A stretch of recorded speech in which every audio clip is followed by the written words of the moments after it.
ចាសួស្តីបងប្អូននេះជាសាច់ពណ៌ក្រហមចានេះគឺជាទឹកសាប៊ូ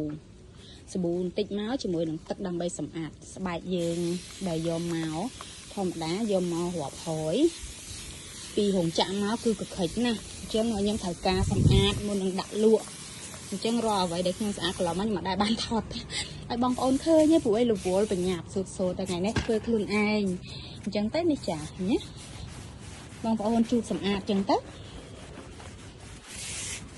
ចាបងប្អូនជូតវាឲ្យស្អាតទៅជាការស្រេចសម្រាប់មេរោគហើយបាក់បងប្អូនមិនអាចប្រើអកលបានទេរាល់សម្ភារៈបងប្អូនដឹងស្រាប់ទេណាកុំចង់យកអកលយកមកធ្វើតេស្តមិនបាច់ទេបងប្អូនប្រើតែទឹកជាមួយនឹងទឹកសាប៊ូលាងចានយើងហ្នឹងបងប្អូនចាអញ្ចឹងប្រភេទស្បែកវាអត់មានពិបាកទេឃើញទេចាស្អាតរលោងម៉ត់គ្មានអ្វីមករំខានរបស់យើងបានទេណាសារវាដីធូលីហើយយកមកអញ្ចឹងវាខិចណាស់អញ្ចឹងខ្ញុំតែងតែសម្អាតអញ្ចឹងឯងហើយអត់ស្លក់ពណ៌ឯងបងប្អូនដោយសារវារបស់ល្អបងប្អូនអញ្ចឹងអ្វីដែលល្អនាងខ្ញុំប្រាប់ថាល្អហើយនាងខ្ញុំអត់ចេះរកស៊ីកុហកឯង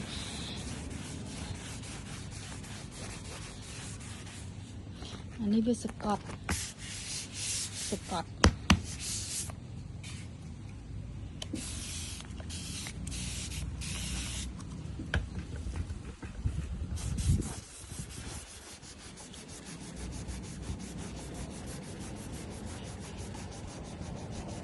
យើងធ្វើការថឹកតែដែល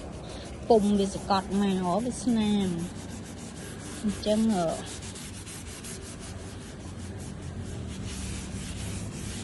វាពិបាកណាស់យកមកវាមានខូចមានខាតអញ្ចឹងបងប្អូនចាអញ្ចឹងនាងខ្ញុំក៏ទទួលស្គាល់ដែរថាអ្នកលក់តែងតែលំបាកដើម្បីឲ្យអ្នកទិញក៏បានរបស់ល្អស្អាតប្រើអញ្ចឹងអ្នកលក់ទឹកចិត្តចំណេញតិចដើម្បីឲ្យបងប្អូនស្គាល់ page នាងខ្ញុំឲ្យកាន់តែច្រើនចាហើយនឹងមានទំនុកចិត្តនៅលើ page របស់ស្បែកអនឡាញនិងaccessory MST ចា territory MST មានតែ2គត់page ធំរបស់នាងខ្ញុំគឺមាន2អញ្ចឹងបងប្អូនអាចចំណាប់អារម្មណ៍ទៅ page ណាក៏បានដែរគឺ MST territory accessory និងរបស់ស្បែកអនឡាញចានេះស្អាតចេះអត់ចាំបាច់កុហកទេបងប្អូនចាធ្វើឲ្យជាក់ស្ដែងពិនិត្យឃើញជាក់ស្ដែងអញ្ចឹងអ្វីដែល